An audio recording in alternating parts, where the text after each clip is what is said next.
Hello, Acho. So let's see the question. The question says a pack of playing cards was found to contain only 51 cards. If the first 13 cards which are examined are all red, then the probability that the missing card is black is चार option दे रखे हैं हम लोग को बताना है कौन सा ऑप्शन करेक्ट होगा तो चलो देख लेते हैं इसका आंसर क्या हो जाएगा। ठीक है, तो इसके लिए हम लोग पहले क्या करेंगे, एक इवेंट मानेंगे E1। ये इवेंट किसको रिप्रेजेंट कर रहा है कि ऐसा इवेंट है जहां पर मिसिंग कार्ड जो है वो ब्लैक है। ठीक है, तो ये वन क्या है, the event that the missing card is क्या है, ब्लैक। ठीक है, मिसिंग कार्ड जो है वो ब्लैक है, ऐसा इवेंट को E1 है। ठीक है, नाम दे दिया। अब E2 भी एक इवेंट मानेंगे जहां पर क्या होगा, जो मिसिंग कार्ड है वो रेड मान लेंगे। The event that the missing card is red. ठीक है, दो इवेंट मान लिया। और एक इवेंट मानना पड़ेगा ए।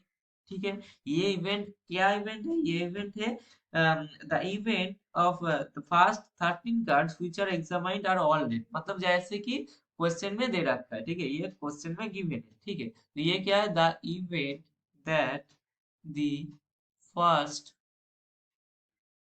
13 cards which are examined all are red. ठीक है, ऑल आर रेट, यही क्वेश्चन में गिवन है ना। तो तीन इवेंट्स हम लोग मान लिए हैं। ठीक है, अब देख लो क्या करेंगे। इसका मतलब क्या है, हम लोग क्या करेंगे, प्रोबेबिलिटी ऑफ E1 निकल लेंगे। देखो, मिसिंग कार्ड या तो हो सकता है ब्लैक या तो हो सकता है रेड।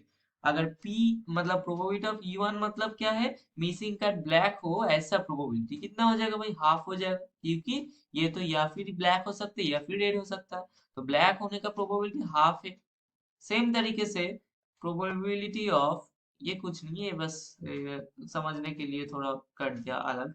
और प्रोबेबिलिटी ऑफ E2 मतलब क्या है, मिसिंग जो कार्ड है वो रेड होने का प्रोबेबिलिटी ये भी हाफ है, क्योंकि या तो रेड होगा या तो ब्लैक होगा। ठीक है, आप क्या करेंगे, probability of A/E1, probability of A/E1, यही मांग रहा है ना हम लोगों से कि प्रोबेबिलिटी ऑफ मतलब मिसिंग जो कार्ड है उसका वो ब्लैक होने का प्रोबेबिलिटी कितना होगा। ठीक है, तो P A by probability of A/E1 मतलब क्या है, probability of selecting 13 red cards when the missing card is black. ठीक है, तो इसका वैल्यू क्या आ जाएगा भाई, तो 26 कार्ड्स होगा। ठीक है, और ये कॉम्बिनेशन साइन, और 13 कार्ड्स हम लोग को सिलेक्ट करना है। और नीचे कितना हो जाएगा, टोटल कार्ड्स 51 सी, और 13 कार्ड्स सिलेक्ट करना है। ठीक है, ये आ गया।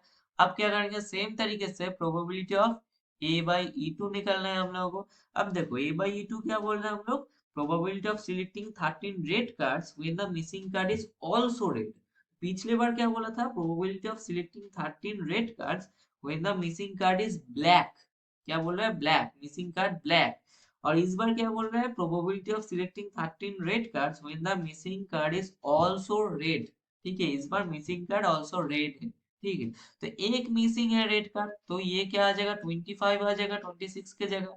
ठीक है, और बाकी तो सब सेम ही रहेगा, रहने वाला है। ठीक है, नीचे 51, ये 13 होगा। ठीक है, यहाँ तक आ गया। अब हम लोग क्या करेंगे, अब बहुत ही फेमस एक रूल आता है बेस थ्योरम, वो लगाएंगे। बेस थ्योरम के मुताबिक क्या करेंगे, E1/A निकल पाएंगे हम लोग, प्रोबेबिलिटी ऑफ E1/A निकाल पाएंगे हम लोग, और यही क्वेश्चन में मांग रहा है। तो इसका फॉर्मूला क्या आ जाएगा, बेस थ्योरम के मुताबिक probability of E1 into probability of A/E1। ठीक है, अपॉन नीचे डिनोमिनेटर में क्या आ जाएगा, probability of E1 into probability of A/E1। उसके साथ साथ एडिशन क्या हो जाएगा, probability of E2 into probability of A/E2। ये आ गया हम लोगों का। तो अब क्या है, अब तो सारा वैल्यू हम लोग को पता है, सारा वैल्यू पुट करते जाएंगे एक एक करके। प्रोबेबिलिटी ऑफ E1 कितना निकल लिए थे हम लोग, हाफ। ठीक है, प्रोबेबिलिटी ऑफ A/E1 कितना निकल लिए थे, ये देखो 26 सी 13 डिवाइडेड बाई 51 कॉम्बिनेशन 13, ये था हम लोग का। और नीचे डिनोमिनेटर में क्या आ जाएगा, प्रोबेबिलिटी ऑफ E1, ये हाफ है भाई।